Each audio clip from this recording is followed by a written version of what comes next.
There really is nothing quite like the element of surprise. When the Allied forces appeared over the horizon on the morning of D-Day, it completely caught the Nazis off guard. They weren't ready for such an enormous attack, at least not here.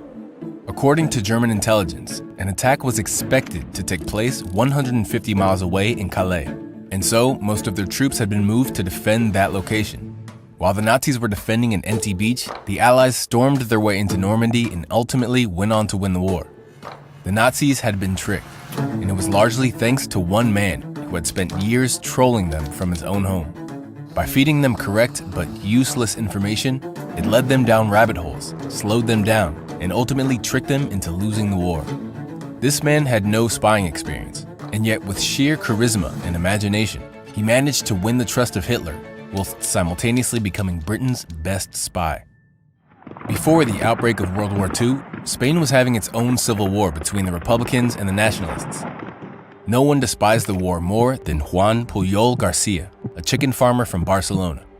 His farm was taken by the government, his mother and sister were kidnapped, and he himself was forced to fight. He hated the extremism of both sides, so when World War II came along, he was determined to do something to stop the Nazis.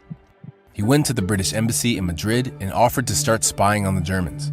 But the Brits were suspicious and turned him down. And so Pujol had to come up with a different tactic.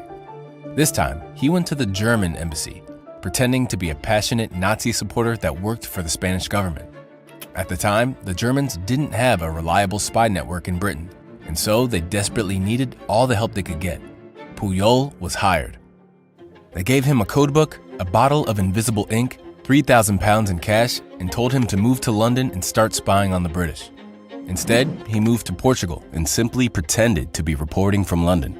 Using nothing but a map of Britain and a tourist guide from his local library, he started talking about the places he was visiting and the things he was seeing, like military training exercises on Lake Windermere and warships leaving the southwest. In between all of the military sightings, he filled his letters with mundane personal details, like going for walks in the center of London, visiting local cafes, and even mentioning when he was feeling ill.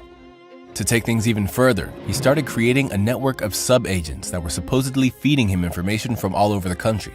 There was the Swiss-German businessman stationed in Liverpool, the Venezuelan student in Glasgow, the Portuguese man living in Wales, and the pilot that had agreed to carry his letters from London. Each agent had a detailed backstory and family members that Pujol talked about at length. Of course, none of these people actually existed. But if the Germans ever called him out on anything, his sub-agents could take the blame, since they were the ones reporting the information.